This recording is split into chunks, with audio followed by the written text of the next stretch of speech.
Welcome guys. इस amazing कहानी की शुरुआत होती है लॉस एंजलिस से। ला ब्रिया की रोडों में सब ट्रैफिक में फंसे होते हैं। हमारा मेन फोकस एक फैमिली में है जो है हैरिस फैमिली। ये है जॉस हैरिस, ये है इजी जॉस की बहन, ये है एव दोनों की मॉम। बगल में कार से एक लड़की आती है जिसे जॉस देख के हंसने लगता है। उसकी बहन बोलती है सपना मत देख भाई। इजी का एक पैर नकली है। ईव और उसके हस्बैंड गैविन का सेपरेशन चल रहा है, यानी कि तीनों गैविन से अलग हो गए हैं। बीच रोड में कुत्ता जोर जोर से भौंकने लगता है। सब देख के चौंक जाते हैं। अचानक से ज़मीन में क्रैक होना शुरू हो जाता है और ट्रैफिक पुलिस उसमें फंसने लगती है, फिर ज़मीन के अंदर गिर जाती है। सभी लोग डर जाते हैं। बहुत बड़ा गड्ढा होने लगता है और सभी गाड़ियाँ उनमें गिरने लगती हैं। ईव डर जाती है और गाड़ी पीछे लेने लगती है। गाड़ी पीछे दूसरे गाड़ी से धंस जाता है और गाड़ी से निकल के सब अपनी जान बचाने के लिए भागने लगते हैं। गड्ढा लगातार बड़ा होता जाता है। सभी बिल्डिंग, सभी गाड़ी और बड़े बड़े पेड़ को भी अपने अंदर समाने लगता है। बहुत बड़ा बिल्डिंग गिर जाता है। सब दौड़ने लगते हैं अपनी जान बचाने के लिए। तभी जोश देखता है कि एक बच्ची ज़मीन में गिरी रहती है। उसको उठाने के लिए वो जाता है। थोड़ी देर में उसकी मम्मी भी आ जाती है और उसको ले जाती है। जोश भीड़ में धक्का पड़ने से कार से टकराकर गिर जाता है। ईव और इजी जॉस को ढूंढने लगते हैं। जॉस उठने की कोशिश करता है और उसकी मम्मी उसे बचाने के लिए दौड़ के आने लगती है। अचानक से जॉस गड्ढे में गिर जाता है। उसकी मॉम ईव और उसकी बहन इजी जोर से चिल्लाती है। गड्ढा धीरे धीरे ईव की तरफ आने लगता है और भागने की कोशिश करती है, पर गड्ढे में गिर जाती है। उसकी बेटी इजी उसका हाथ पकड़ लेती है। ईव बोलती है तुम अपना जान बचाकर भागो। ईव अपना हाथ छुड़वाकर गड्ढे में गिर जाती है ताकि उसकी बेटी बच सके।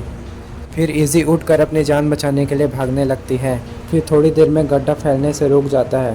पूरे शहर का बुरा हालत हो जाता है। इसी को बोलते हैं सिंकहोल। फिर उसी समय गेविन को एक झलक दिखता है जिसमें पीले फूलों वाली जगह और एक बाज को देखता है। ये एक पायलट है। अपने फैमिली से अलग होने के कारण उनको बहुत मिस करता है। उनकी फ़ोटोज़ को देखता है। थोड़ी देर में गाड़ी से निकल के यूएस एयरफोर्स बेस की ओर जाता है। केविन को अजीब चीज़ें दिखाई देती थी जिसके कारण 3 साल पहले एक डेजर्ट में उसका प्लेन क्रैश हो गया था। एक्सीडेंट के कारण इसका जॉब छूट गया था। इसीलिए लॉस एंजलिस में एक जॉब मांगने के लिए आया है ताकि वो अपने फैमिली के साथ वापस रह सके। लेकिन प्लेन क्रैश के कारण जॉब मिलने में थोड़ी दिक्कतें आ रही थी। फिर गेविन ऑफिसर से बोलता है कि 20 साल का एक्सपीरियंस है मुझे प्लेन चलाने का, कोई जॉब दे दो प्लीज़। फिर ऑफिसर जॉब देने के लिए मान जाती है। उस रूम से निकलने के बाद वहीं के टीवी में देखता है कि लॉस एंजलिस में बहुत बड़ा सिंकहोल हो गया है।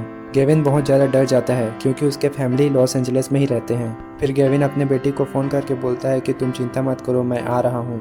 कुछ समय बाद गेविन आ जाता है और अपनी बेटी को गले लगा लेता है। फिर इजी बोलती है कि मैं मॉम को बचा सकती थी पर नहीं बचा पाई, इसमें मेरी गलती है। गेविन बोलता है इसमें तुम्हारी कोई गलती नहीं है।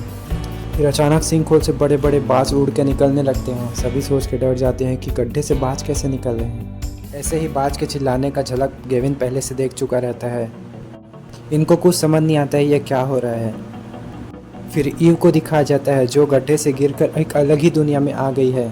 ईव ऊपर आसमान में एक लाइट देखती है। उसको लगता है कि वो वहीं से इस दुनिया में आई है। यहाँ थोड़ा भी नेटवर्क नहीं है। वह एक पत्थर को देखती है जिसमें हाथ का निशान होता है। वह दूसरी तरफ जाने लगती है लेकिन उसका रिंग वहीं गिर जाता है। वह केविन के झलक में दिखने वाली जगह में आ जाती है। कुछ दूर चलने के बाद ईव को एक आदमी दिखता है। ईव उसकी ओर जाने लगती है। बेचारा डर के गन दिखाने लगता है। फिर वह सॉरी बोलता है और गन नीचे कर लेता है। वह पूछता है ये कौन सी जगह है। ईव बोलती है मुझे नहीं पता। दोनों जंगल की ओर देखते हैं कि वहाँ से धुआं निकल रहा है। ईव अपने बेटे को ढूंढने के लिए उस तरफ दौड़ने लगती है। कुछ देर में ईव वहाँ पहुँच जाती है और देखती है कि जो भी उस गड्ढे में गिरा था वो सब इस दुनिया में आ गए हैं। सभी गाड़ियाँ, बिल्डिंग्स टूटे हुए होती हैं पर इंसान जिंदा होते हैं। ईव अपने बेटे जॉस को ढूंढ रही होती है। तभी थोड़ी देर में जॉस खुद आ जाता है और दोनों गले मिलते हैं। फिर जॉस पूछता है ये कौन सी दुनिया है, हम कहाँ आ गए हैं। ईव बोलती है मुझे नहीं पता। जॉस पूछता है इजी कैसी है और वो कहाँ है। ईव बोलती है वो ठीक है, वो नहीं गिरी। एक लड़की के पूछने पर जॉस बोलता है कि ये मेरी मॉम है। यह लड़की वही कार वाली है जिसका नाम है रायली। सबसे पूछताछ करके जॉस बताता है कि सब सिंकहोल से गिरे और धुएं को देखते हुए यहाँ पर आ गए। ये है मैरी बेथ, ये भी धुआं को देखकर यहाँ आई है। सब देखते हैं कि एक लड़का पागलों की तरह हंस रहा है। शायद उसको कुछ पता होगा, ये सोचकर ये सब लोग उसको पूछने जाते हैं। ईव उसको पूछती है क्या तुम्हें पता है हम लोग कहाँ हैं। वह मुझे कहाँ पता होगा करके हंसने लगता है। मैरी बेथ बोलती है कि ये नशे में है। इस पागल आदमी का नाम है स्कॉट। स्कॉट बोलता है मुझे नहीं पता हम कहाँ हैं, पर मेरे पास कुछ थ्योरीज है। ये दो लोग आते हैं और पूछते हैं किसी ने कोई चश्मा देखा क्या। जॉस बोलता है हमने नहीं देखा, सॉरी। स्कॉट बोलता है बेचारे के साथ बहुत बुरा हुआ। फिर ये लड़का बोलता है मेरे साथ सच में बहुत बुरा हुआ, मुझे बिना चश्मा का कुछ नहीं दिखता। एक आदमी पानी के बॉटल्स पकड़ कर आता है और नीचे रख के बोलता है सबको बराबर पानी मिलना चाहिए। इसका नाम है डॉक्टर सैम, जो रैली के पिताजी हैं। ये है टाई, जिसे इव जंगल में मिली थी। टाई पूछता है क्या तुम सब भी सिंकहोल से गिर कर यहाँ आए हो। सभी बोलते हैं हाँ। टाई पूछता है क्या हम इसी लाइट से यहाँ आए हैं, क्या हम जिंदा हैं। सब सोचने लगते हैं। मैरी बेथ बोलती है शायद हाँ। सैम बोलता है रात होने से पहले हमें फूड वाटर की ज़रूरत पड़ेगी, तो सब गैदर करके यहाँ लाना है। यू बोलती है सैम सही बोल रहा है, हम सबको मिलकर खाना इकट्ठा करना चाहिए। सैम बोलता है हम सब खाने को बराबर में बांटेंगे। सभी खाना ढूंढने लग जाते हैं और एक जगह इकट्ठा करने लगते हैं। जॉस अपनी मॉम से बोलता है ये जगह इतना शांत कैसे है, कैसे पॉसिबल है ये। यू को अभी ध्यान आता है कि उसका वेडिंग रिंग जिसे वो माला बना कर पहनी थी वो यहीं कहीं खो गया है। फिर जॉस बोलता है मैं जंगल में मुतने जा रहा हूँ। यू बोलती है आराम से जाना। फिर जॉस बोलता है ओके मॉम। फिर स्कॉट रैली के पास जाके उससे बातें करने लगता है। नशा करते हुए बोलता है कि डॉक्टर ने भय और चिंता को दूर करने के लिए मुझे नशा करने बोला है। स्कॉट पूछता है सभी गाड़ियाँ टूटी फूटी है पर इंसान जिंदा कैसे हैं। रैली बोलती है मुझे नहीं पता। फिर रैली के पिताजी सैम एक ही रॉड से गाड़ी का दरवाज़ा खोल देते हैं। स्कॉट देख के चौंक जाता है। रैली बोलती है मेरे पापा सर्जन से पहले मिलिट्री में थे, इसलिए वो कुछ भी कर सकते हैं। यू कार में खाना ढूंढ रही होती है। जॉस का आवाज़ सुन के जंगल की तरफ भागती है। यू देखती है जॉस और मैरी बेथ दोनों बहस कर रहे हैं। जॉस बोलता है मैरी बेथ ने प्रोटीन बार का डब्बा चुरा कर उधर छुपाया है। मैरी बेथ बोलती है उसने कुछ नहीं चुराया है और अपना बैज दिखा के बताती है कि वो पुलिस ऑफिसर है। जॉस बोलता है पुलिस और चोर में कोई डिफरेंस नहीं है। मैरी बेथ गुस्सा हो जाती है। यू बोलती है मेरे बेटे से दूर रहे। यू जॉस से पूछती है कि उसने खाना कहाँ छुपाया है। जॉस बताता है कि उस तरफ झाड़ी में छुपाई है। फिर यू झाड़ी में ढूंढती है और खाना मिल जाता है। यू पूछती है यहाँ सभी लोगों को खाना की ज़रूरत है, तुम ऐसा क्यों कर रही हो।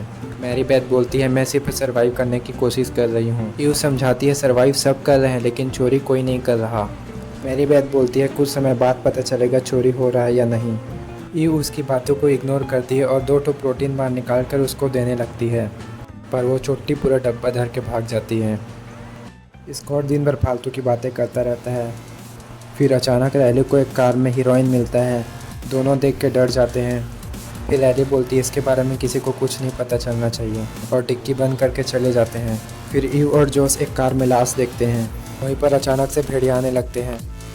दोनों देख के बहुत डर जाते हैं। वो भेड़िया उन्हीं की तरफ आने लगता है। दोनों खतरनाक भागते हैं अपनी जान बचाने के लिए। फिर स्कॉट की तरफ दूसरा भेड़िया आने लगता है। वह देख के बहुत डर जाता है। रैली बाहर में होती है, अंदर आने के लिए दरवाज़ा खोलने बोलती है।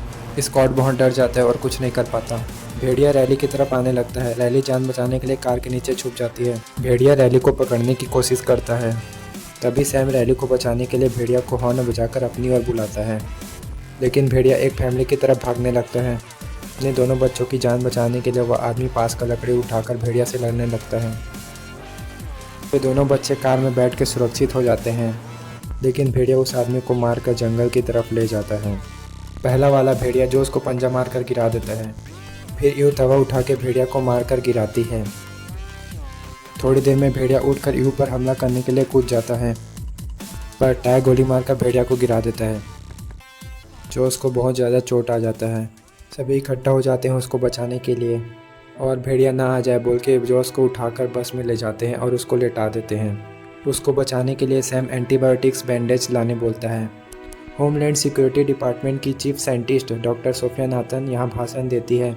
बोलती है कि रेस्क्यू मिशंस भेजने से पहले हम ड्रोन्स भेजेंगे ताकि पता चले कोई ज़िंदा है या नहीं। गेविन और इजी भी वहीं मौजूद होते हैं। वो भाषण दे के चली जाती है।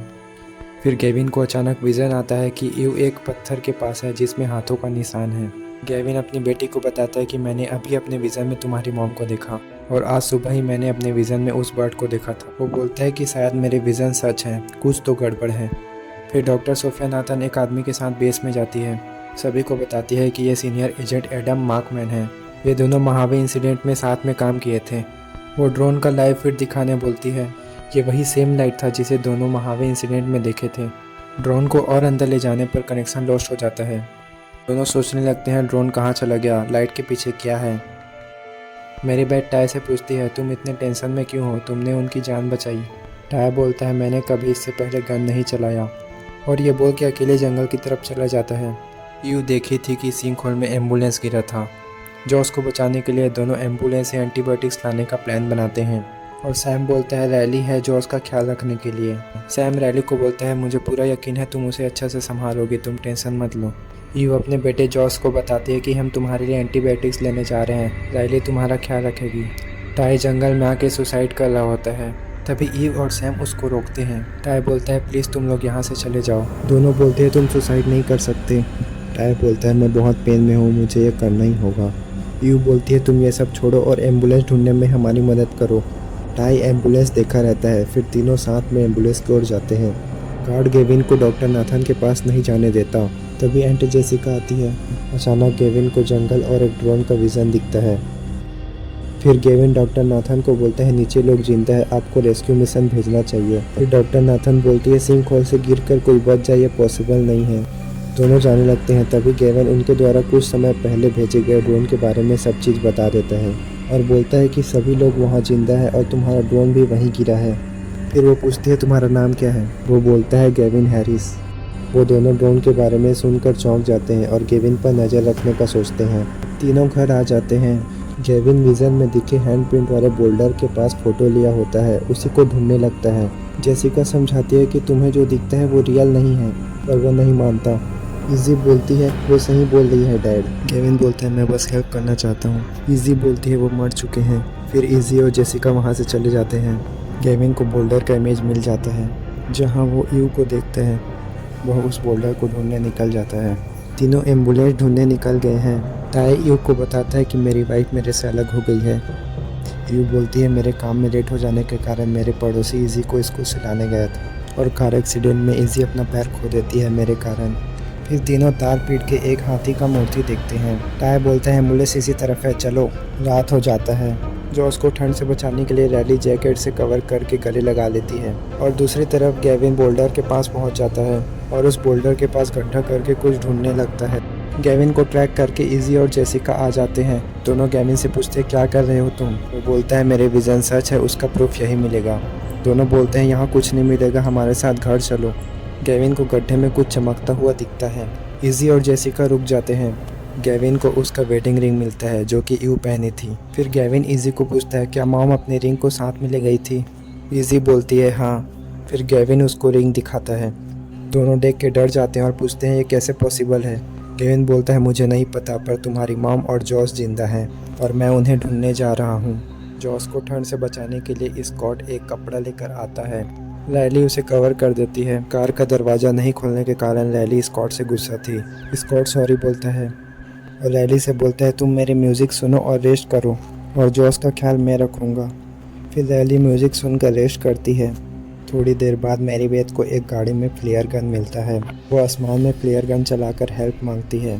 फिर एक बूढ़ा आसमान में लाइट देखकर जान जाता है कि यहाँ कोई आ गए हैं। डॉक्टर सोफिया नाथन बर्ड को देखकर चौंक जाती है क्योंकि वो बर्ड एक्सटिंक्ट हो चुका है।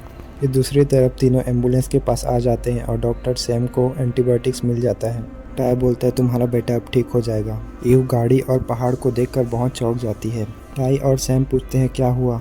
ईव बोलती है, ये गाड़ी हॉलीवुड हिल्स का है और सामने हॉलीवुड हिल्स भी दिख रहा है, यानी कि हम अभी भी लॉस एंजलिस में हैं। सब सोचने लगते हैं, ये कैसे पॉसिबल है। अचानक झाड़ियों से आवाज़ आने लगता है। एक खूंखार सैबर टूथेड टाइगर वहां आ जाता है। तीनों का फटके हाथ में आ जाता है। टाइगर जोर से दहाड़ता है ताकि उनकी फट सके। फिर ईव बोलती है, रन। आगे की स्टोरी नेक्स्ट एपिसोड में।